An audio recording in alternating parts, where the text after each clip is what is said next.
കുടുംബത്തിന്റെ അവകാശിയാവണോ അല്ലേ നിനക്ക്?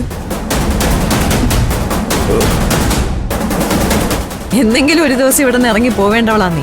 അപ്പോഴേക്കും അവകാശം സ്ഥാപിച്ചു വെച്ചേ പറ്റുള്ളൂ അല്ലേ? പത്മ, ആരുടെ പിൻബലത്തിലാണെങ്കിലും ശരി, സൂര്യക്ക് ഇതുവരെ ഇല്ലാത്ത ശീലം നീ ആയിട്ട് ഇനി പഠിപ്പിക്കണ്ട. ഇതുകൊണ്ടൊന്ന് അകത്ത് വെച്ചേ. നന്ദിനി, താനെന്താ പാല് കൊണ്ടുവന്നിട്ട് തിരികെ കൊണ്ടുവന്നേ? കൊടുക്കണ്ടെന്ന് മാഡം പറഞ്ഞു. ഓഹോ, അപ്പൊ നിർബന്ധമായിട്ട് കുടിക്കണമല്ലോ. ഇങ്ങതാ.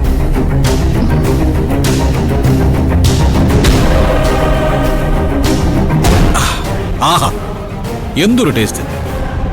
അതിരാവിലെ ഒരു ഗ്ലാസ് പാല് കുടിക്കാന്ന് പറഞ്ഞ ആരോഗ്യത്തിന് ഇത്രയും ഉത്തമമായിട്ട് വേറൊന്നില്ല അല്ലേ അച്ഛാ?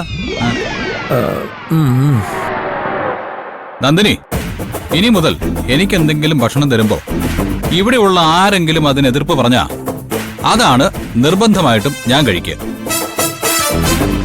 നന്ദിനിക്ക് മനസ്സിലായോ?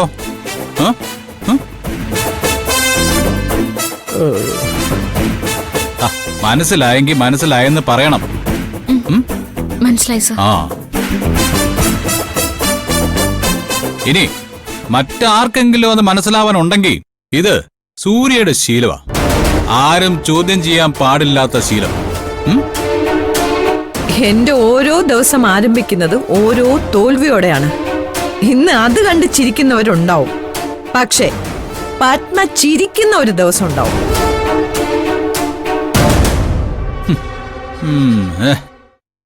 Nandini, you don't worry. അത് ഏതാ അച്ഛാ പത്മ ചിരിക്കുന്ന ദിവസം? ഒന്ന് പോടാ അവിടുന്ന്. അച്ഛനെ ഈ മനസ്സിൽ ഒരുപാട് പ്രതികരണങ്ങൾ വെച്ച് ഒതുങ്ങി നിൽക്കുന്ന കാണുമ്പോ റിയലി എനിക്ക് സങ്കടമുണ്ട്. ഈ വേലിക്കെട്ടുകളൊക്കെ പൊളിച്ചു കളഞ്ഞ് പുറത്തേക്ക് വാച്ചാ. നമ്മൾ ഒന്നിച്ച് കൈകോർത്ത് പിടിച്ചു കഴിഞ്ഞാൽ മുട്ടുമടക്കാത്തവരാരും ഈ വീട്ടിലുണ്ടാവില്ല. ആ, അപ്പോ ഇന്ന് മുതൽ പാൽ, ഓക്കെ? റൈറ്റ്?